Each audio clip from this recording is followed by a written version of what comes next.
네, 안녕하십니까. 건국대학교 경제학과 김원준 교수입니다. 이번 시간은 지난 시간에 이어서 그 구조화 모형에서 스트럭처럴 VAR 모형에 대해서 얘기를 할 텐데요. 일단은 축약 모형에서 무언가를 추정하고 그걸 구조 모형에서 관계를 어떻게 우리가 매칭을 시키느냐, 그거에 대해서 좀 중점적으로 좀 말씀을 드리려고 그러는데요. 여기서 보시면은 그 식사로 된 거 있지 않습니까? 식사가 요것이 이제 그 축약 모형이었죠. 그러니까 축약 모형이라는 것은 뭐 n개의 변수가 있으면 n개의 방정식을 리그레션으로 돌리는 겁니다. 그래서 보시면은 여기 보면은 t라는 것을 t-1, t-p까지 시차를 p까지 넣고 이렇게 했을 때 보면은 이 b1이라든지 bp 이런 개수들은 추정이 되는 거고요. 그다음에 이 오차항도 우리가 그 추정하고 남은 것들이 오차항들이니까, 근데 이 오차항들을 이용했을 때 이 분산 공무산이 오메가로 이렇게 정해져 있는 거죠. 자, 여기서 포인트는 뭐냐면은 만약에 세 개가 있었을 때 공분산 행렬이라는 것이 이렇게 정해진다 그랬죠. 시그마 1의 제곱, 시그마 1, 2, 시그마 1, 3, 시그마 2, 1, 시그마 2, 2니까 시그마 2의 제곱, 시그마 2, 3, 시그마 3, 1, 시그마 3, 2, 시그마 3, 3. 그러니까 시그마 이렇게 해서 공분산이 이렇게 되는데, 얘 2, 1하고 이 1, 2는 대칭이 되는 거죠. 그러니까 서로 똑같은 값이 나오죠. 그러니까 1, 3하고 또 3, 1은 똑같은 값이 나오고 3, 2하고 2, 3는 또 똑같은 값이 나오고, 그래서 실제로 보면은 독립적인 것들은 이렇게 역삼각형으로 된 요 부분만 좀 독립적이고, 이 나머지 요것들은 안에 있는 것들은 동일하게 되는 거죠. 그렇죠? 이제 그게 좀 약간 있는데, 어쨌든 간에 요것이 이제 축약 모형이 되는 거고요. 식사가 축약 모형이 되는 거고, 식원 같은 게 이제 요걸 2라 그럴까요? 요게 이제 구조 모형이 되는 거죠.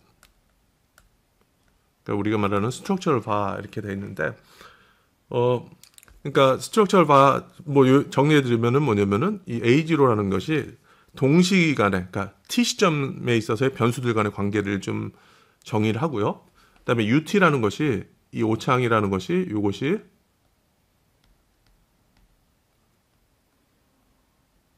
아이덴티티 매트리스가 됩니다. 아이덴티티 매트리스는 뭐냐면은, 그러니까 분산이 0이고, 평균이 0이고, 분산이 아이덴티티인 공분산이, 그 공분산이라는 것은 뭐냐면은 이 대각선에만 1이 있고 나머지는 다 0이 있고, 그래서 이게 그 서로 다른 변수들 간의 오차항들 간의 그 어떤 상관관계가 없어서 순수하게 외생적이 되는 거죠. 그렇죠?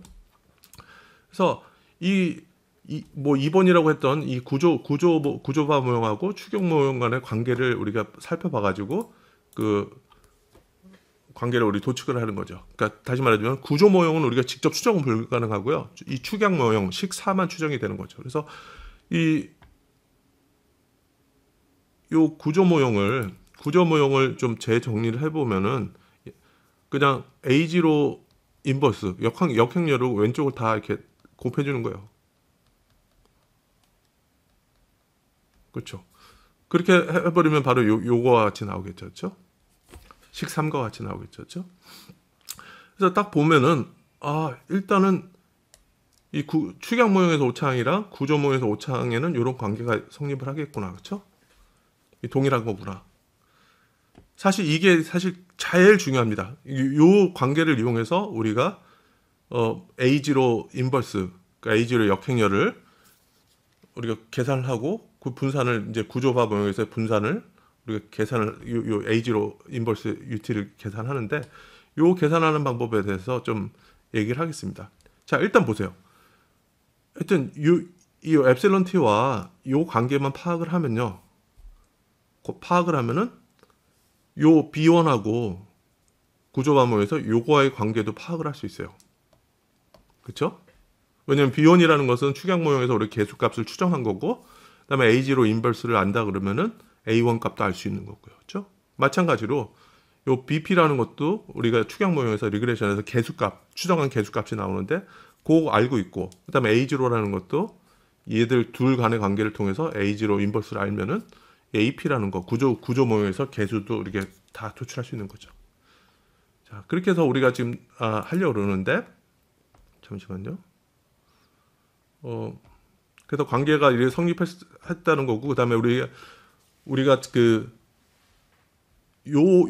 여기서 이슈가 되는 게 아까 뭐였냐면은, 잠깐만요. 분산 공분선 행렬이 대칭성이 있다. 그죠? 아까 얘기했듯이 시그마 1, 2하고 시그마 2, 1하고 같은 값을 우리가 추정하면 같은 값을 나오더라. 그러니까 환율과 수출의 공분선은 수출과 환율의 공분선이랑 동일하잖아요. 그러니까 이게 만약에 n개 변수 있을 때 원래는 분산 공분선 행렬이 n제곱이 되는데, 이게 n제곱이 다 독립적인 게 아니라 2분의 n 플러스 1만 독립적이 되고 2분의 n-1만큼은 우리가 모르는 게 있다. 그렇죠? 중복이 돼서 이게 빠진다 이런 거죠. 그래서 우리가 저번 시간에 했던 것처럼 제약 조건이라는 것이 적정 CP를 위해서는 2분의 n-1이 필요하다 막 이런 식으로 됐는데요. 요거를 이제 그 관계식을 파악하는 방법은 우리가 촐레츠키라는 걸 합니다. 그러니까 예를 들어서 이게 어떤 식으로 되는지 한번 보여드릴게요. 자, A0 인버스 UT, 그 다음에 엡실론 T 프라임, 그래서 공분산. 요 관계가 어떻게 되느냐 보면은 요 공분산 어떻게 보죠? A0 인버스의 UT. 요거는 A0 인버스의 UT. 그 다음에 요거를 이제 프라임 해주면 되는 거죠. 요거 전체 행렬을 해주면 되는데, 요거를 하면은 어떻게 되냐면은 A0 인버스 UT 프라임 A0 인버스 이렇게 되겠죠. 자, 근데 요것이 이제 그 공분산을 나타내는데, UT라는 것이 이게 평균이 0이고 공분산이 아이덴티티 1과 같은 거죠. 그러면 결국에는 이게 A0 인버스 프라임 이렇게 된다는 거죠. 또 요것이 오메가는 같아져야 된다. 요게 키입니다. 근데 이게 문제는 뭐냐면은 요 A0 같은 경우는 n제곱 정도가 모르는데, 우리가 미지수가 n제곱인데 요 오메가에는 우리가 알고 있는 거는 2분의 n 플러스 1밖에 없다는 얘기죠. 왜냐면은 공분산의 대칭성으로 인해서 시그마 1, 2, 다시 한번 해볼게요. 예를 들어서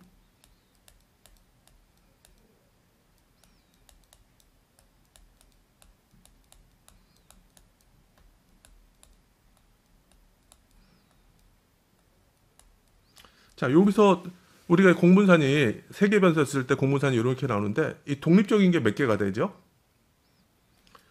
독립적인 거는 6개가 되죠. 왜? 일단은 이렇게 대각선을 해보면은 요거는 그러니까 6개가 나오죠. 그렇죠? 근데 이 시그마 1랑 시그마 2, 1이랑 똑같고, 시그마 1, 3하고 시그마 3, 1하고 같고, 시그마 2, 3하고 시그마 3, 2하고 공분산은 동일하기 때문에 요만큼은, 그렇죠? 우리가 9개 중에서 우리가 전체 매트릭스 9개 중에서 독립적인 게 6개 있으니까 나머지 중복되는 게 3개가 있다는 얘기죠. 그러니까 그만큼만. 근데 이제 여기서 보면은 이 A0 매트릭스 구조바 모형에서 A0 매트릭스는 n제곱, 그러니까 9개가 모르는 게 있는 거죠. 그렇죠? 모르는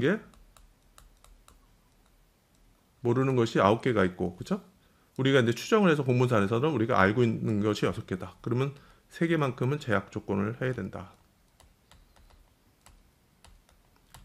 그렇죠? 그러니까 구조 반응에서 9개 모르는 것 중에서 3개 정도는 제약 조건을 부과를 해가지고, 아는 것처럼 우리가 제약 조건을 부과해가지고 6개만 모르게 해야지 이렇게 서로 매칭을 시켜서 우리가 계산할 수 있다. 그 논리가 되는 겁니다. 그래서 이게 이제 촐레츠키 방식을 이용해서 우리가 하는 방법이 있는데요. 요거는 이제 좀 내려가서 한번 보겠습니다. 자, 요거요. 그러니까 이게 이제 다시 또 보면은, 그래서 관계식을 보면은 동시적인 시점에 있어서 관계를 보면은 A0 인버스, 그쵸? A0 인버스 UT 뭐 요게 이렇게 될 수가 있고, 그 다음에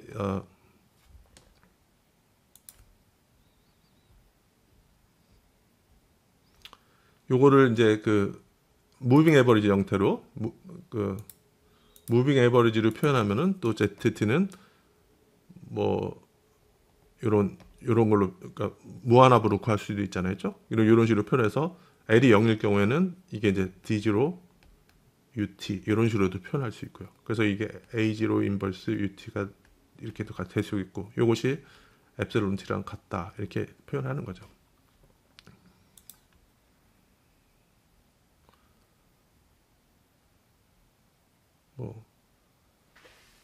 그래서 지금 그래서 이렇게 표현한 것처럼 요거의 공분사를 구하면은 D0 UT 프라임 전치를 했을 때 그러면 이것은 D0 UT 프라임 D0 프라임 이렇게 되고 요 구조가 모여서 이 오차항의 공분사는 아이덴티티 1과 같은 거였기 때문에 그냥 이렇게 뽑아낼 수 있다. 그렇죠? 그러니까 요것이 이제 그 추정했을 때 우리가 축약 모여서 오메가랑 같은 거고 우리가 계수를 할 경우는 이게 A0 인버스 프라임이랑 같다. 뭐 이렇게도 표현할 수 있는 거죠. 그래서 결국에는 이제 우리가 A0 프라임을 어떤 식으로 제약 조건을 해서 구성을 하느냐 이것이 이제 촐레츠키 형태가 되는데요. 촐레츠키 형태는 아까 이렇게 보신 것처럼 요거랑 비슷합니다. 촐레츠키는 아까 봤을 때 오메가라는 것이 3개가 있었을 때 변수가 3개 있었을 때 공분산이라는 것은 시그마 11, 시그마 12, 시그마 13, 시그마 21, 시그마 22, 시그마 23, 시그마 31, 시그마 32, 시그마 33. 그러니까 이렇게 된 거죠. 그래서 독립적인 건 뭐라 그랬죠? 독립적인 거는 그러니까 1, 2하고 2, 1은 같으니까 그냥 독립적인 건 없어지죠. 그렇죠?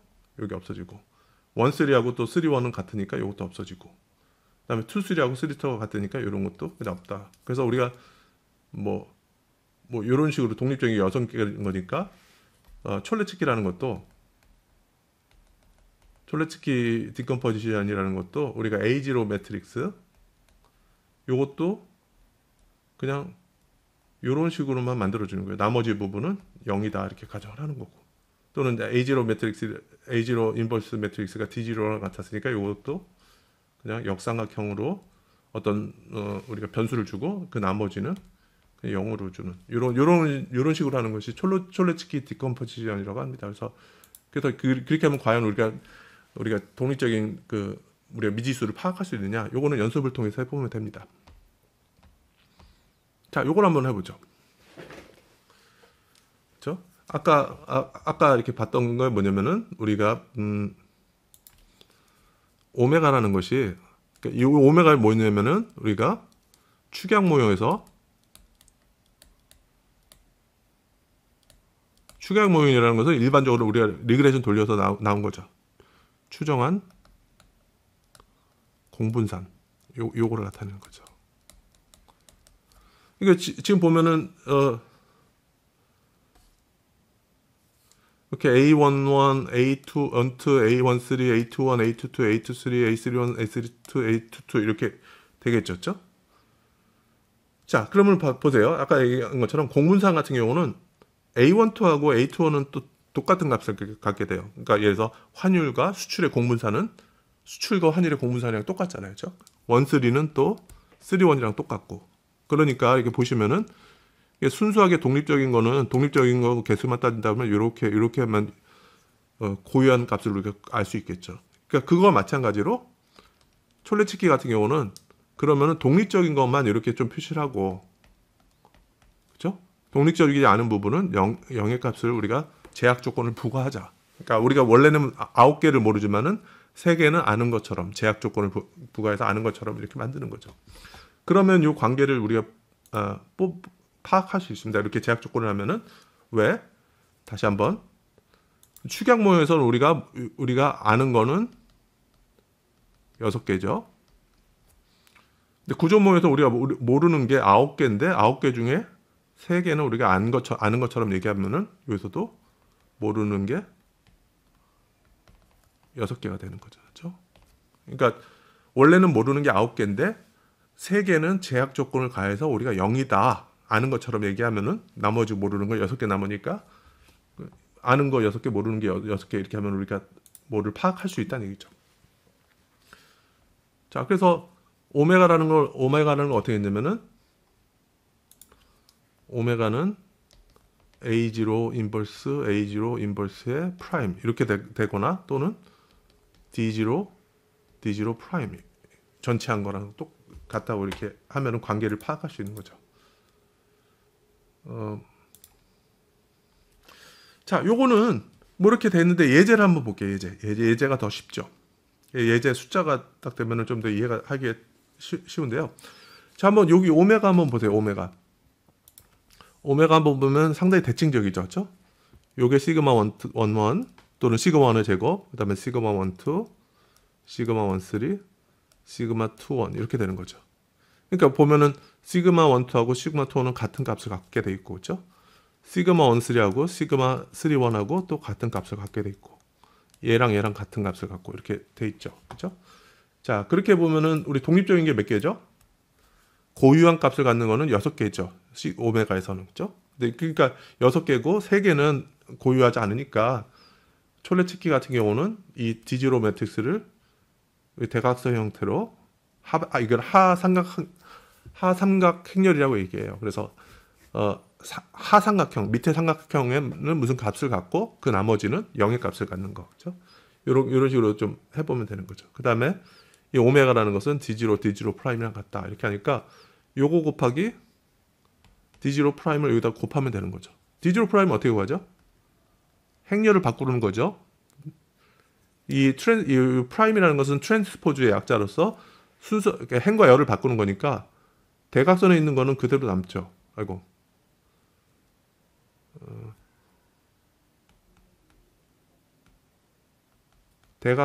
행렬을 바꾸는 거니까 행과 열이 똑같은 대각선에 있는 것들은 행과 열을 바꿔도 그대로 남아 있고요. 그렇죠? 그다음에 요거는 뭐예요? 두 번째 행, 첫 번째 열이니까 이걸 첫 번째 행, 두 번째 열로 이렇게 해주는 거죠. 이렇게 가게 하고, 그 다음에 D3-1은 세 번째 행, 첫 번째 열이었으니까 첫 번째 행, 세 번째 열로 가게끔 만들고, 그렇죠? 그 다음에 이거는 첫 번째 행, 두 번째 열이니까 두 번째 행, 첫 번째 열로 보내고, 자, 그 D3 그럼 이렇게 될 거예요, 그렇죠? 자, 그러면 이거 곱하면 어떻게 되죠?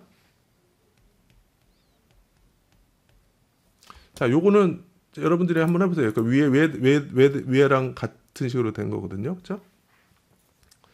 자, 그래서 D0는 이렇게 돼 있고 대각선처럼 된 하삼각행렬이 돼 있고 이 프라임이라는 것은 전치, 행렬을 바꾼 거니까 이런 식으로 돼 있고. 그렇죠? 그럼 요거 곱하면 어떻게 돼요? 요거 곱하기 요거.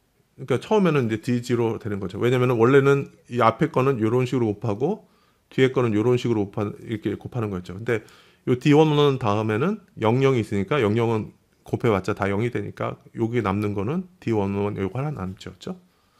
그다음에 두 번째 요소는 어떻게 돼요? 요거랑 곱하고, 그렇죠? 그다음에 요거랑 곱하고 요거랑 곱하고. 그러면 결국에는 D11, D21 이렇게 남죠. 그렇죠? 그다음에 세 번째는 어떻게 되냐면 D11 곱하기 D31, 그렇죠? 플러스 0 곱하기 D23, 그다음에 0 곱하기 D가 잘못되어 있네요. 그렇죠? D로 잘못됐네요. 자, 이렇게 해주면은 이렇게 좀 요거와 같이 나오죠. 그렇죠? 그래서 각 행렬별로 이런 계산하는 방식이 나오거든요. 그래서 요걸 이용해서 숫자 값이랑 어떻게 매칭이 되는지 한번 보는 거죠.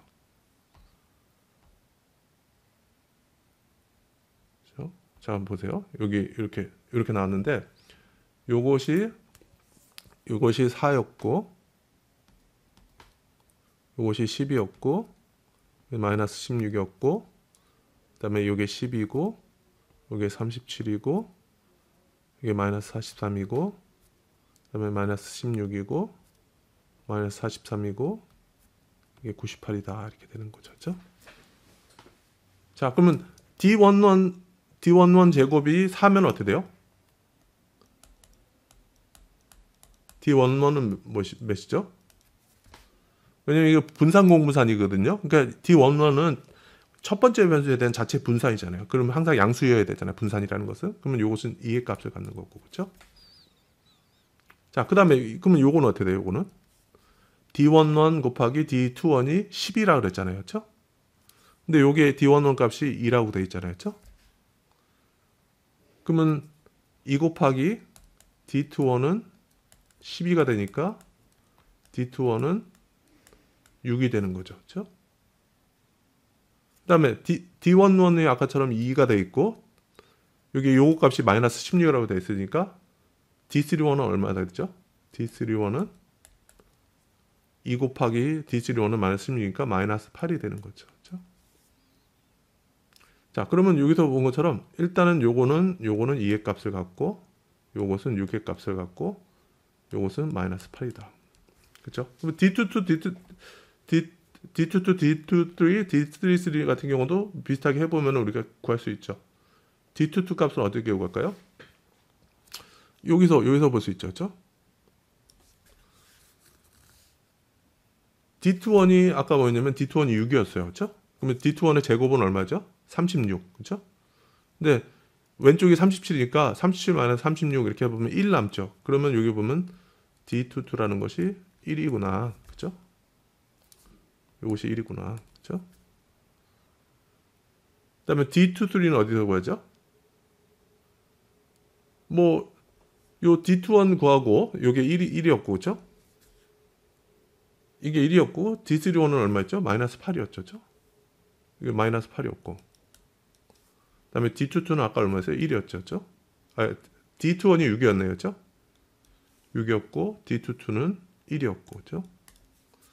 자, 그렇게 하면 D23도 어떻게 구할 수 있죠? D21이 얼마였냐면은 6이었고 68에 48 마이너스 48 그렇죠?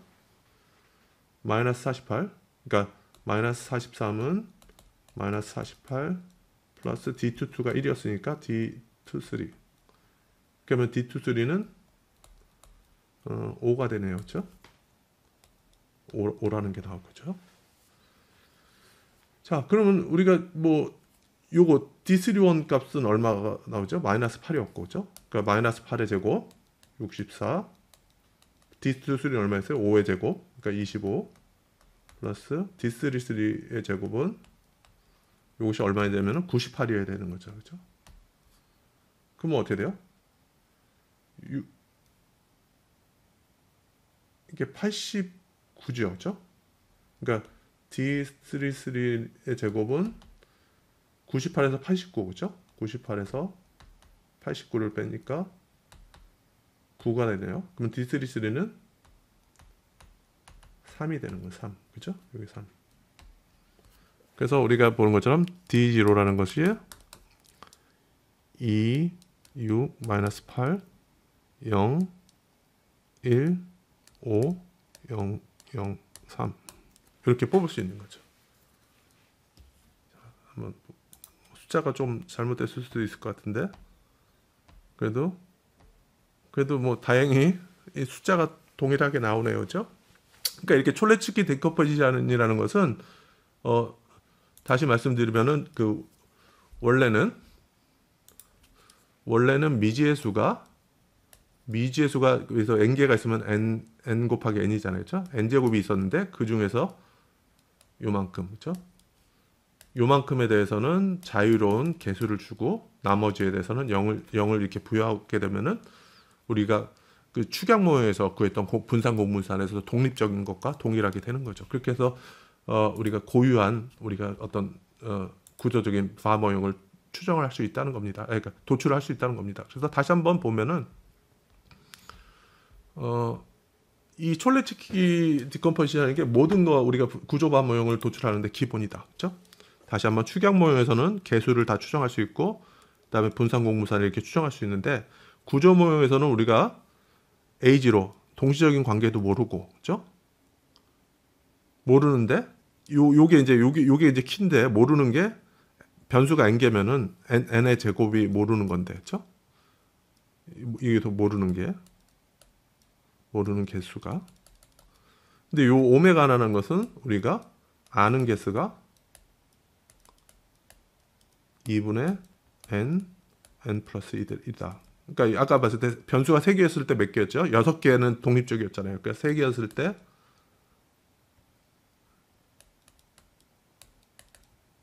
6개는 우리가 아는 개수였잖아요. 모르는 개수는 여기서 그러니까 아는 개수 요거기 때문에 요들 간의 차이가 뭐냐면은 우리가 모르는 게 더 많다. 그래서 2분의 n-1만큼은 우리가 추가로 알아야 된다. 그렇죠? 3개였을 경우에는 3 곱하기 2 나누기 2는 3개. 그렇죠? 그러니까 공분산의 대칭성으로 인해 가지고 3개 정도는 변수가 3개일 때 모른다. 그러니까 그만큼의 제약 조건을 부과를 해서 우리가 추정을 한 관계를 파악하는 것이 촐레츠키 디컴포지션이라고 합니다. 자.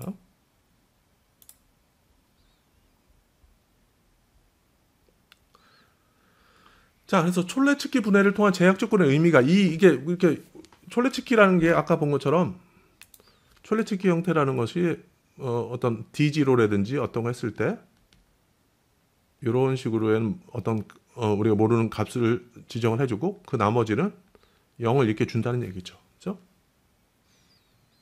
자, 그러면 어떻게 되냐면요. 우리가 그러니까 벡터 무빙 에버리지라고 저번 시간에 했었죠. 그러니까 그 원래는 var라는 게 뭐였죠? var라는 것이 예를 들면 yt는 알파 yt-1 플러스 엡실론 t.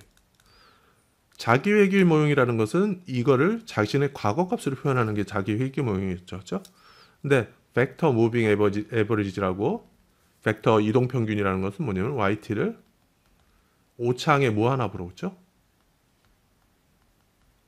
뭐 1 플러스 로 L 제곱 이렇게 무한합으로 이렇게 표현하는 것이 이런 것이 이제 그 벡터 무빙 에버리지라고 얘기를 했었죠. 그렇죠?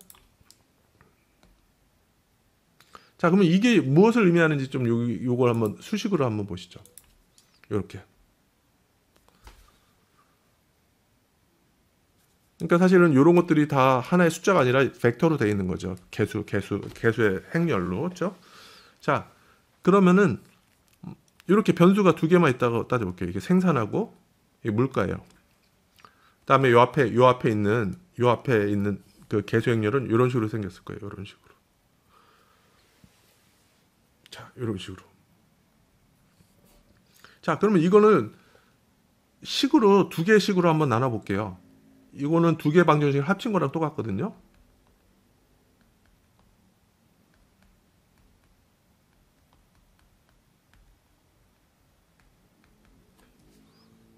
그다음에 두 번째 식으로 보면은 PT는 D21 U1T 플러스 D22 U2T 이렇게 되는 거죠. 자, 그래서 요 0의 의미라는 게 뭐냐면은 요거예요. 두 번째 충격이라는 것이 두 번째 충격은 Y에다 영향을 주지 않는다. 자, 언제? 즉각적으로 영향을 줄 수도 있고요. 즉각적. 이거는 단기 제약 조건이라고 얘기를 하고요. 장기적으로 영향을 주지 않는다. 이거는 장기 제약 조건이 되는 거죠. 근데 이제 블랜차드 파 같은 경우는 장기 제약 조건을 줬거든요. 장기 제약 조건으로 봤을 때 이 장기적으로 물가 충격이라는 것은 생산에 영향을 주지 않는다. 이게 이제 여러 가지 중립성 가정 있잖아요. 그래서 장기적으로 물가 충격이라는 것은 생산에 영향을 주지 않는다. 이렇게 그래서 촐레츠키 같은 이런 제약 조건 주는 거는 어떤 경제적인 의미를 갖고 이렇게 표현한다는 얘기죠. 그렇죠? 자, 그래서 제약 조건을 어떻게 하는지는 우리가 진짜 실습을 통해서 우리가 다시 한번 해볼 거고요. 자, 그러면 이를 통해서 이제 우리가 이제는 요거를 가지고 좀 얘기를 하려고 합니다. 네, 우리가 벡터 무빙 에버리지, 그래서 벡터 이동 평균, 평균이라고 하는 것은 어떤 y라는 z라는 변수를 오차항의 과거 값들을 다 표현하는 거죠. 그렇죠? 자, 요걸 이용해서 우리가 충격 반응이라는 걸 할 수 있거든요. 요 이제 뒤에 나오는 충격 반응에 대해서 좀 얘기했습니다. 자, 충격이라는 것은 통계에서 표준 편차와 유사한 개념으로 어떤 경제적인 충격이 한 단위 표준 편차가 한 단위 증가했을 때 어떤 y라든지 어떤 다른 변수가 어떻게 변하는지를 좀 보는 거죠. 자, 요걸 한번 볼게요. 요거. 그렇죠? 우리가 그 구조적 반모형에서 그 변수를 오차항의 과거값으로 다 이렇게 표현시킨 거죠. 요거 한번 보죠. 과거값이죠. 그러니까 ZT가 현재 오차항과 과거의 오차항들에 의해서 영향을 받는 걸 좀 이렇게 나오는 거죠. 그렇죠? 자, 그러면 동시적인 시점에서, 그러니까 예에서 T 시점에 충격이 왔을 때 Z는 어떻게 변하느냐. 그렇죠? T 시점에 오차항에 충격이 왔을 때 ZT는 어떻게 변하느냐. 그러면 똑같은 시점만 따져보면 되는 거죠. 그 앞에 있는 개수는 뭐예요? D0가 되죠. 그렇죠? 자, 그러면은 T-1 시점, 그러니까 전기에 충격이 왔을 때 현재의 Z 변수는 어떤 영향을 미치느냐. 요거는 델타 ZT 디바이 바이 델타 UT-1이 되는 거죠. 요것은 D1이랑 같죠. 그렇죠? 근데 이렇게 표현할 수도 있고요. 이거는 충격하고 이게 분모에 있는 게 충격이라 그래요. 분모에 있는 거. 이게 U에 해당되는 거죠. 이걸 충격이라고 그러고요. 분자에 있는 거. Z에 하는 것이 이게 반응이라고 그래요. 그래서 결국에는 어떤 충격이 왔을 때 반응이 어떠냐. 그래서 이게 충격 반응 함수라고 그러거든요.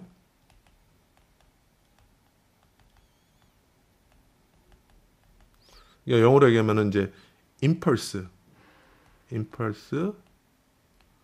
그다음에 반응이라는 것이 response잖아요, 그렇죠? impulse response, 그다음에 function이라서 충격 반응 함수를 줄여서 그냥 IRF 이렇게도 얘기를 하거든요. impulse response function이라고. 근데 여기서 하나 또 요것만 보시면 됩니다. 뭐냐면은 여기서 T-1 시점, 그러니까 전기에 충격이 왔을 때 현재는 어떤 영향을 미치냐. 요거는 요거랑 똑같은 얘기죠. 그렇죠? 현재 충격이 왔을 때 내일 어떤 영향을 미치냐. 한 시점 떨어지는 거, 그렇죠? 요거랑 다 똑같은 얘기잖아요. 그래서 여기서 보였을 때 보면은 이 T-1 시점에 충격이 왔을 때 ZT에 미치는 영향은 D1 이렇게 될 수 있는데, 그렇죠? 이 대응이 될 수 있는데 요것도 다시 하면은 현재 충격이 왔을 때 다음 시점에 어떤 영향을 미치냐. 이것도 동일한 얘기가 되는 거죠. 그렇죠? 마찬가지로 이 D2는 어떻게 해석하죠? 그러니까 T-2 시점에 충격이 왔을 때 오차항이 0이 아닐 때, 그렇죠? 충격이 발생했을 때 ZT는 어떻게 반응하느냐. 그렇죠? 그러면 두 시점 떨어져 있잖아요. 그러면은 이것은 결국에는 T 시점에 충격이 왔을 때 T 플러스 이 시점에 반응이 어떠냐. 이거랑 똑같은 얘기잖아요. 그렇죠? 뭐 그렇게 표현할 수 있다는 얘기죠. 요걸 이용해서 우리가 하는 것이 충격 반응 함수라고 얘기를 하는 겁니다. 자, 그다음에 뭐 하나만 더 하면은 이제 충격 반응이라는 것은 지금 여기 변수들은 일단은 다 차분을 했었거든요.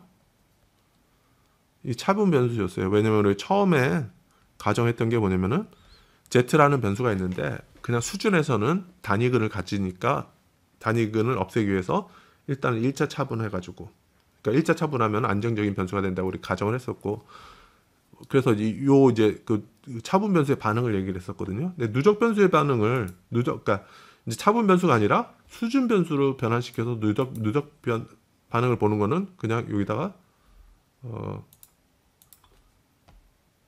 뭐 이런 식으로 좀 보면 됩니다. 그러니까 어떻게 되냐면은 초기 값은 차분 안 하나 초기 값은 동일한 거죠. 그다음에 Z1 1시점 같은 경우는 1시점에서 0 시점을 빼주는 거잖아요. 그렇죠? 자, 그래서 한번 잘 보세요. 요거 Z0하고 Z1을 합하면 어떻게 될까요? 차분된 거를.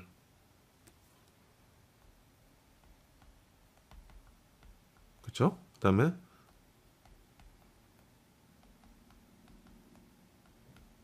이거 있잖아요.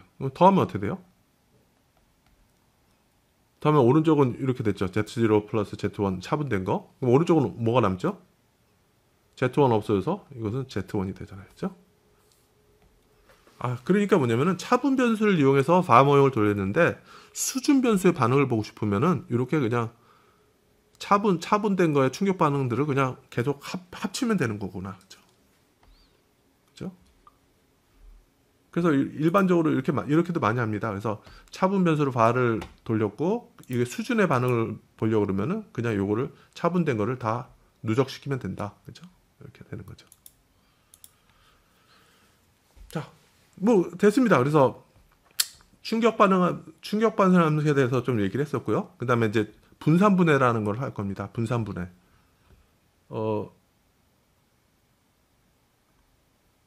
쉽게 얘기하면 뭐냐면요. 충격 반응이라는 것은 뭐냐면은 그냥 충격 반응이라는 것은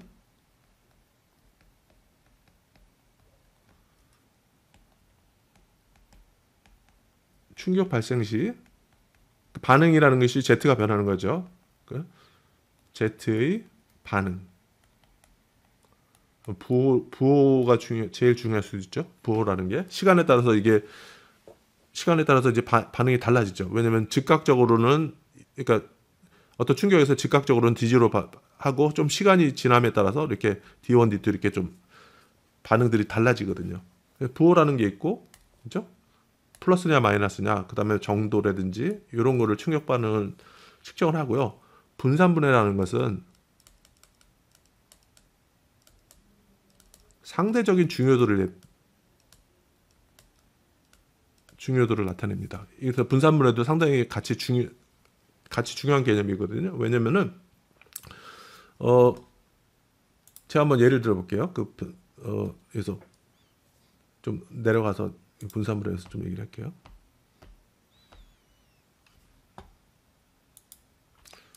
우리가 변수가 4개 있다고 한번 따져볼게요.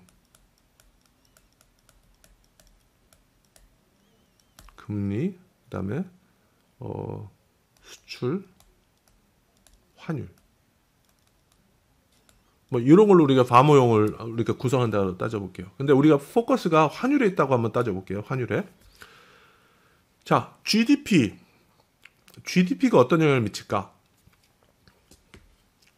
그러니까 뭐 여러 가지 뭐 이론적인 것도 있지만은 우리나라 경제가 잘 되면은 우리나라 원화가 강세가 된다고 얘기를 하죠. 자, 그러면은 GDP가 이렇게 GDP 충격이 어떤 긍정적인 GDP 충격이 오면은 뭐냐면 여기서 생산성 같은 게 좀 얘기 나오니까 생산성이 증가하면은 국내 통화가 절상이 된다 이런 얘기가 나오니까 GDP가 올라가면 환율이 강세가 될 것 같아. 우리나라 원화 환율이. 그다음 금리 같은 경우도 금리가 상승하면은 국내 자산에 대한 매력도가 좋아지기 때문에 우리나라 환율이 강해질 것 같아요. 원화가 강세가 될 것 같아요. 자, 그다음에 수출이 잘 되면 어떻게 되죠? 수출 충격이 와가지고 수출이 잘 될 경우에는 또 우리나라 수출 잘 돼가지고 달러를 벌어서 국내에 가져오잖아요. 그러니까 국내에는 달러가 많아지고 달러를 원화로 환전하려는 그 원화에 대한 수요가 늘어나겠죠. 또 그러면은 원화도 강세가 되겠죠. 그러니까 아까 충격 반응이라는 것은 뭐냐면은 GDP 충격이 왔을 때 환율이 어떤 영향을 미치느냐, 금리가 왔을 때 환율이 어떤 영향을 미치느냐, 부호 플러스냐 마이너스냐, 그다음에 시간에 따라서 어떻게 변화하느냐, 요걸 측정하지만은 결국에 우리가 궁금하고 싶은 거는 뭐냐면은 환율에 미치는 것이 GDP 충격이 영향을 미칠 수도 있고 금리 충격이 환율에도 영향을 미칠 수가 있고 수출 충격이 환율 충격에도 영향을 미칠 수 있고 자체 환율 충격 자체가 자체 충격이라는 이제 이거는 좀 금융 충격이라고도 해석할 수 있는데 환율 충격이 왔을 때도 환율에 영향을 미쳐요. 그러면은 상대적으로 어느 게 더 중요하냐, 그렇죠? 여러 다른 서로 다른 변수들의 충격들이 환율에 영향을 미치지만 이게 상대적으로 어느 게 더 크냐 이렇게 비교하는 거 있잖아요. 요것을 측정하는 것이 예측 오차 분산분해 (forecasted variance decomposition이라고 얘기하는 거죠. 근데 뭐 이렇게 한번 식으로 한번 간단하게 예를 들어 볼게요. 그래서 환율이라는 게 이렇게 환율이라는 것이 현재 시점만 따져볼게요. 환율이라는 것이 그래서 알파 1 GDP 충격. 여기서는 오창으로 표현한다는 게 좀 중점을 둬야 돼요. 여기서 보시면 여기 결국에는 이 충격 반응하면서는 요런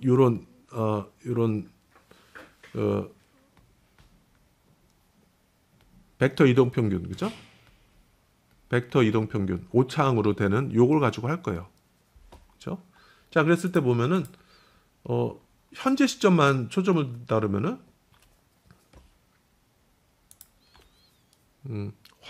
환율이라는 것은 그래서 뭐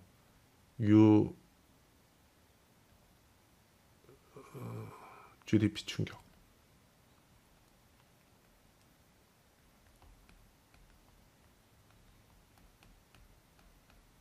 그다음에 아까 뭐 했었죠? 금리 충격이 있다 그랬죠? 금리라는 게 있었고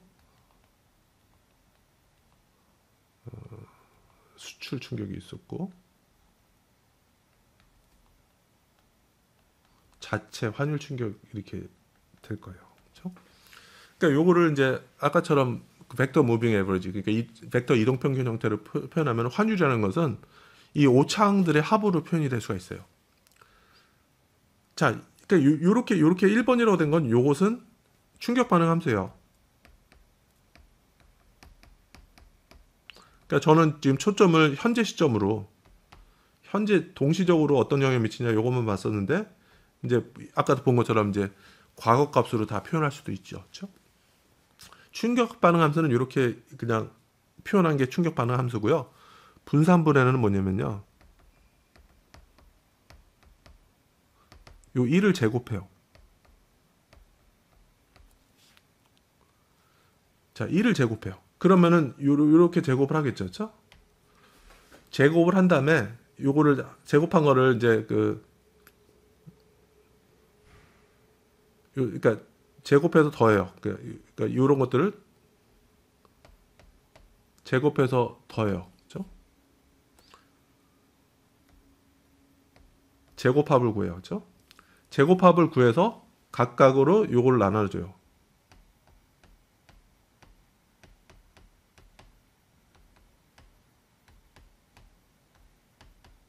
금리 충격 있죠. 이런 식으로 좀 나눠줘요. 그러면 결국에는 여러분 어떻게 되겠어요? 어차피 제곱해서 합을 구했으니까 합을 구했고 그 다음에 얘 오차항들 간에는 독립적이거든요. 구조 바모형에서는. 왜냐면 구조상으로 이 오차항들의 그 구조 바모형에서 이상적으로 이 오차항들 간에는 상관관계가 없다 가정했으니까. 그러니까 결국에는 뭐 제곱했을 경우에는 이렇게 서로 곱하기 텀 있는 텀은 없어져요. 왜냐하면 공분산이 0이기 때문에. 그래서 상대적인 비중으로 나오는 거죠. 그렇죠? 자, 그 분산분해라는 것은 이게 제곱해가지고 이 제곱합으로 나눠주는 거예요. 자, 그럼 어떻게 됐어요? 이런 것들 다 합한 것들은 제곱을 합한 것들을 다 더해가지고 이 제곱합으로 나눠주면은 비중이 1이 돼요. 그래서 결국에 이렇게 나중에 보면요, 이 수치가 예래서 여기서는 뭐 이게 0.3이다 이렇게 나오면은 전체 환율의 변동성 중에서 GDP가 설명하는 부분이 한 30% 정도 되더라. 금리는 예에서 0.4더라. 그러면 40% 정도 환율 변동성이 그에서 영향을 받더라. 그래서 이런 변동성의 어떤 상대적인 중요도를 측정하는 것이 예측오차 분산분해로서 상당히 중요합니다. 그렇죠? 그러니까 제가 이렇게 보여드린 것처럼 이런 거죠. 그러니까 아까 바 시스템에서 J번째 변수가 해당되는 거죠. 이런 것들은 다 각각의 그러니까 여기서 천천히 한번 읽어보죠.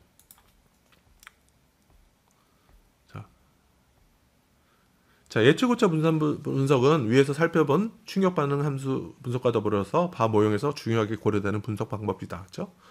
자, 충격 반응 함수는 다양한 충격들에 대한 변수들의 반응을 측정한다. 부호라든지, 그렇죠?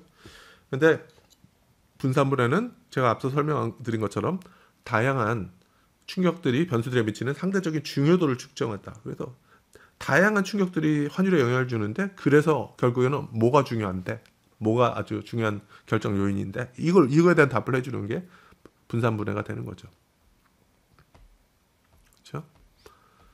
자, 그래서 두 개의 변수가 있다고 따져볼게요. 두 개의 변수, 그렇죠? 두 개의 변수만 있다고 볼게요. 뭐 두 개의 변수를 뭘로 할까? 그래서 아까도 뭐 수출하고 환율을 할까요? 자, 그러면은 이 제2번째 방정식을 그냥 환율 방정식이라고 따져볼게요. 환율 방정식은 어떻게 되죠? 환율식이라는 것은 우리 변수가 두 개니까 수출 충격에 의해서도 영향을 받을 수가 있고 이거는 수출 충격들.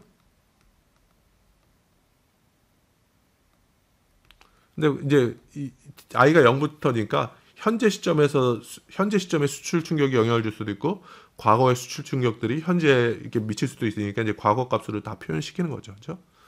그다음에 두 번째 자체 환율 충격에 의해서도 영향을 받죠. 그렇죠? 자, 그러니까 환율 충격이 현재 시점에서 발생한 환율 충격뿐만 아니라 과거에 발생했던 다양한 환율 충격들이 현재 환율에도 영향을 줄 수가 있겠죠. 그렇죠? 자, 이렇게 좀 되고 그다음에 요거는 이제 미래 기류도 변화시킬 수 있죠. 미래 기류 변화시켰다는 얘기는 뭐냐면은 이거잖아요. 그래서 YT가 그래서 UT-1 시점에서 영향을 받을 수 있다면 요것도 YT 플러스 1은 UT다. 그래서 한 시점을 이렇게 이동시킬 수 있잖아요. 그래서 지금 여기 보시면은 11번에 된 거는 이제 과거 값들, 충격들의 과거 값들로 이렇게 표현시키고 왼쪽에는 T 시점으로 돼 있었는데 그러지 말고 요 왼쪽을 T 플러스 K로 좀 이렇게 해놓고 요거를 좀 땡기면 되는 거죠. 이쪽으로. 그래서 현재 시점부터 해서 미래에 어떤 영향을 미치냐 이렇게 그러니까 현재 시점이 미래에 어떤 영향을 미치느냐 이렇게 그러니까 현재 시점의 충격이 미래에 어떤 영향을 미치냐 이렇게 또 계산할 수 있다는 얘기죠. 자, 그래서 예측 오차라는 것은 이렇게 실제 값과 추정된 값을 예측 오차 차이를 구하면은 뭐 추정된 오차의 개수가 값이 나오는 거죠. 자, 그 다음에 상대적인 중요도를 구하기 위해서는 어떻게 되느냐? 이걸 제곱한다 이거죠. 제곱을 한다는 얘기죠. 그래서 민 스퀘어 에러에서 제곱의 평균을 구하는 거죠. 하여튼 제곱을 구해서요. 이렇게 제곱을 구한 것들을 이 MSE라는 것은 뭐냐면은 여기 있잖아요. 뭐였죠? 요거는 뭐였죠? 첫 번째 충격이 Y에 미치는 영향. 이거는 그러니까 그래서 아까 봤을 때 보면 수출 충격이라고 했었고, 요것이 이제 환율식이라 그러면은 환율에 미치는 것이 수출 충격 부분이 있고 자체 환율 충격 부분이 있잖아요, 그렇죠? 이게 두 부분이 있는데 일단은 요 이제 충격이 다 발생했다 그랬을 때 이 개수값을 제곱한 거를 다 합한 거죠. 요걸 이제 MS라고 하는 거죠. 자, 그 다음에 어떻게 할까요? 요거를 각각으로 MSE로 나눠주는 거예요. 자, 그러면 전체 변동성 중에서 얘가 얼마나 차지하느냐. 여기서 MSE라는 건 전체 변동성이잖아요. 그렇죠? 전체 변동성 중에서 환율 충격이 차지하는 부분이 환율을 설명하는데 환율 충격이 차지하는 부분이 얼마나 되느냐. 이렇게 하는 것이 그 분산분해라는 얘기죠. 그렇죠? 이렇게. 그래서 분산분해라는 것은 예측 MSE에서 그러니까 결국에는 그 각 충격들의 변동성을 다 제곱해서 합한 것들 요 전체 그러면 합이 1이 될 수밖에 없죠. 그러니까 전체 중에서 그 각 개별 충격들에 해당되는 것들의 과거값들이 어떤 영향을 미치냐 이렇게 하는 것이 상대적 기여도를 측정하는 것이 분산분해다 이렇게 얘기를 하는 거죠.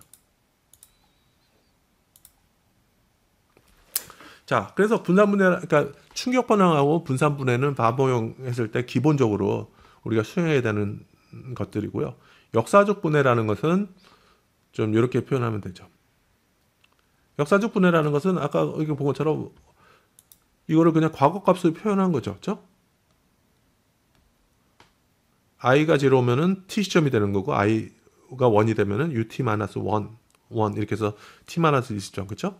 그러니까 현재 오차항들과 그러니까 현재 충격들과 1시점 전의 충격들이 현재 y에 어떤 영향을 미치냐 이렇게 할 수 있는 거죠. 그렇죠? 그러니까 그렇게 해서 요것만 가지고 우리가 계산을 하는 것이 역사적 분해입니다. 그럼 이렇게 그냥 t 시점과 t-1 시점. 그렇죠? 첫 번째 변수의 t 시점과 t-1 시점, 두 번째 변수의 t 시점과 t-1 시점. 요것이 현재 첫 번째 변수 t를 어떻게 설명하느냐 이렇게 얘기를 하는 거고.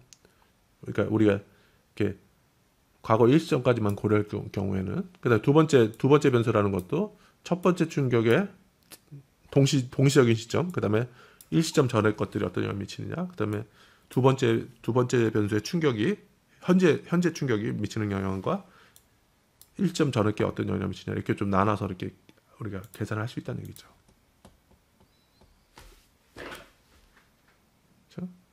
그래서 요거 그대로 이렇게 하는 겁니다. 그래서 뭐 이거는 이런 것들을 다 이렇게 우리가 아까 제일 처음에 했었던 축약 모형과 구조 모형 간의 관계에서 다 도출할 수 있는 개수들입니다. 이렇게 다시 한번 올라가면요. 그러니까 최종 정리를 해드리면은,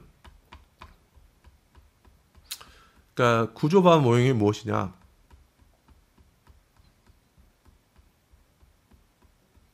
구조바 모형이 이거라 이거죠. 그렇죠? 구조바 모형이라는 것이 요것이 구조바 모형인데, 그렇죠? 그래서 변수들 간의 동시적인 관계도 파악하고, 그 다음에 오차항들 간의 충격들 간의 독립성도 있고, 그래서 가장 이상적인 모형인데 우리가 직접 추정하지는 못한다, 그렇죠? 그래서 이런 걸 어떻게 하냐면은 우리가 이게 구조 바 모형, structural VAR 모형, 그렇죠? 이상적인 바 모형인데 이걸 우리가 직접 추정을 못하니까 축약 모형을 통해서, 그렇죠? 축약 모형을 통해서 우리가, 그러니까 예를 들어 리그레이션처럼, 그러니까 뭐 n개의 변수가 있다 그러면은 n개의 리그레이션을 돌려요. 그러니까 그래서 아까 봤던 것 GDP, 금리, 수출, 환율 변수 4개 있다 그러면요. 첫 번째 방정식은 종속 변수를 그냥 GDP로 놓고 나머지 시차 변수도 다 놓고 돌리고, 두 번째는 금리 종속 변수로 금리를 놓고 나머지 시차 변수로 오른쪽에 놓고, 세 번째 식은 수출 방정식을 수출 변수를 왼쪽에다 넣어놓고 나머지 4개의 변수의 과거 값들을 오른쪽에다 놓고 이렇게 돌려서 나오는 추정하는 거죠. 이런 것들은 다 추정이 되고요. 그렇죠? 그다음에 이를 통해서 이 각 식 간의 분산 공분산도 우리가 계산할 수 있고, 그렇죠? 그래서 아까처럼 얘들 간의 관계를 이용해서 우리가 A0 인버스를 도출하고, A0 인버스를 구하면은 여기 이렇게 된 것처럼 A0 인버스를 구하면은 A0 인버스를 구하면 죄송합니다. A0 인버스를 구하면은 우리가 B1도 갖고 있기 때문에 A1도 우리가 구할 수가 있고, 그렇죠? 다 모든 것을 다 연관이 되어 있습니다. 그래서 키라는 것은 우리가 촐레츠키라고 아까 얘기했지만은 요거 또는 D0 요거를 우리가 구할 수가 있다 그러면은 나머지 관계를, 구조적인 거를 다 구할 수 있다는 얘기죠. 자, 그래서 뭐 이 바모형이라는 것이 사실은 바모형이 생긴 이유가 뭐냐면은 뭐 경제를 예측한다 그랬을 때 뭐 그래서 뭐 다른 설명 변수들을 많이 넣을 수도 있잖아요. 그런데 소수의 내생적인 변수만 넣고 우리가 관계를 파악하더라도 충분히 그 모형에 대한 그 변수들에 대한 설명력이 높더라, 또는 예측력이 높다. 그래서 바모형이 이렇게 돼 있었고, 그 다음에 바모형의 가장 중요한 이슈는 뭐냐면은 외생적인 경제적인 충격을, 이게 외생적이라 가정하기 때문에 외생적이라는 것은 결국에는 우리가 경제적인 해석을 할 수 있다는 얘기죠. 이 충격에 대한 해석이 가능할 수 있습니다. 그래서 우리가 바 모형을 이제 나중에 이제 R을 이용해서 실습을 할 건데, 어떤 충격이 왔을 때 얘는 반응이 이렇게 나왔다. 그러면은 이 반응을 보고 이 충격이라는 것은 무슨 경제적인 의미를 갖는 무슨 충격이구나 우리가 해석을 할 수 있습니다. 그래서 그거에 대한 내용은 우리가 그 R을 이용한 우리가 연습 부분에서 좀 하려고 합니다. 자, 그래서 이상으로 구조바 모형에 대해서 좀 얘기를 하고요. 그 다음에 강의 노트를 보면은 뭐 단기 제약 조건, 장기 제약 조건 뭐 이런 내용도 낳고 이게 있거든요. 장기 제약 조건 부과하는 거, 단기 제약 조건 부과하는 그런 방법에 대해서도 좀 얘기를 했었고요. 그다음에 뭐 오버 아이덴티피케이션이라 해서 우리가 아는 것보다 모르는 게 더 많을 경우에 이거를 이제 과소 제약 조건 부과에 따르죠. 그러니까 아는 것보다 모르는 게 더 많을 경우에는 우리 추정이 불가능한데, 아는 것과 모르는 게 딱 똑같으면 우리 추정할 수 있죠. 그런데 뭐냐면은 아는 것보다 모르는 게 더 적을 경우, 또는 이거는 이제 과도하게 우리가 제약 조건을 부과했을 경우에도 오히려 결과는 더 잘 좋아질 수도 있다. 이런 내용이 있거든요. 이게 뭐냐면 키맨 루빈이라 해서 2001년 저널 모니터 이코노믹스에 나왔던 그런 제약 조건인데요. 이런 거는 시간이 되면 좀 얘기를 하고요. 아니라 그러면은 우리가 R을 이용한 실습에서 우리가 제약 조건을 어떻게 부과를 하는지 요거 한번 다시 한번 얘기를 하도록 하겠습니다. 그래서 오늘은 구조바모형에서 촐레츠키 디컴포지션 분해라는 게 무엇인지, 그 다음에 충격 반응 함수가 무엇인지, 그 다음에 분사물해가 무엇인지, 그 다음에 역사적 분해라는 게 무엇인지에 대해서 이야기를 나눴습니다. 네, 이상으로 오늘 수업은 마치겠습니다. 네, 감사합니다.